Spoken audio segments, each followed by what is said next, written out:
Your baby shower is coming. The invites are ready to send out.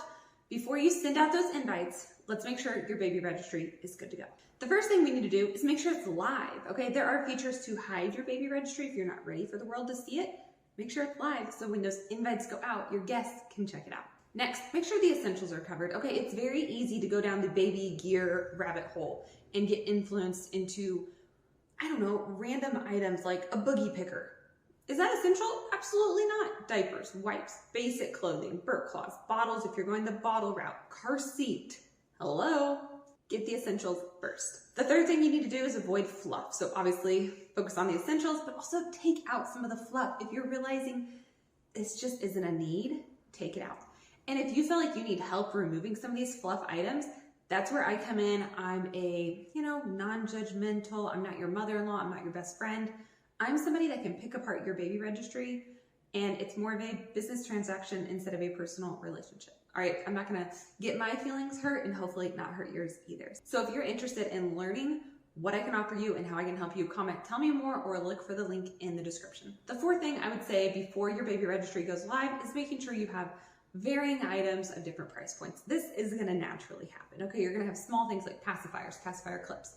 You're gonna have big things like maybe a swing or a stroller.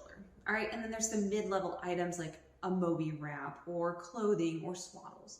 Naturally, that should happen. If it doesn't seem to be going that way, maybe you're missing some products in a certain area. So think about it that way. The fifth thing you can do on your baby registry, typically, I know Amazon has it, is put a note or a thank you.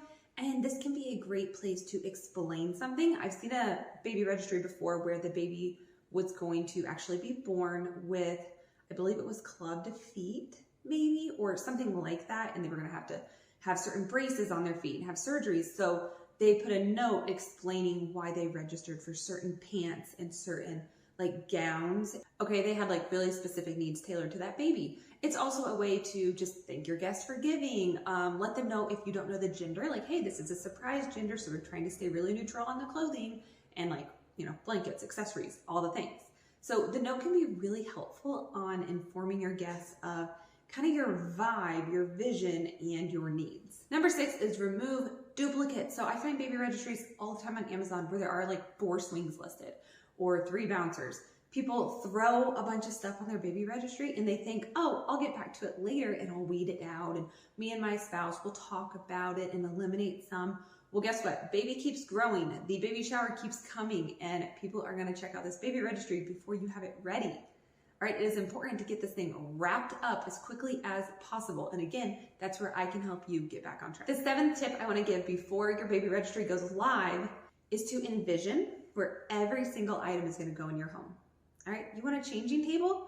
Where's it gonna go? You want this diaper caddy? Where's it gonna fit? And honestly, if it doesn't have a place, you may need to make space for it in your kitchen. Say you are getting a high chair. Is there even room for a high chair? I always recommend the booster seat. All right, if you want to learn more about my recommendations, check out some other videos on my channel where I go into those details. If you put bibs, bottles, plates, even silverware like utensils on the baby registry, you need to make room in your kitchen for those items. All right, so make sure that the items have a place and a purpose. One thing I want to make sure you do is not waste a bunch of money, waste a bunch of space, and have a bunch of clutter in your home. So for the price of a consultation with me and a baby registry review or audit, whatever you want to call it, honestly, one big mistake, like say buying the doona or something and having that regret, it's worth the price of the baby registry review. There are so many large items that can add up so incredibly fast. Pretty quickly, you realize how much you messed up. We want to make sure your baby registry is ready and going to be effective for you and your family specifically. All right, that's why my baby registry audits are done by me 100%. I don't have a team at this point at all. And that is why your baby registry review is 100% done by me, and I will 100% tailor it to you. All right, there's a questionnaire. We're going to talk about some of your preferences and your lifestyle so we can make sure that every item on this baby registry has a purpose, a plan, and it matches your lifestyle.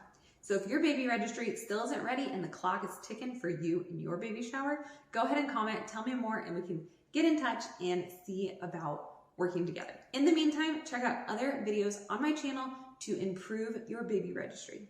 All right, I will see you in one of those videos. Until then, have a great day.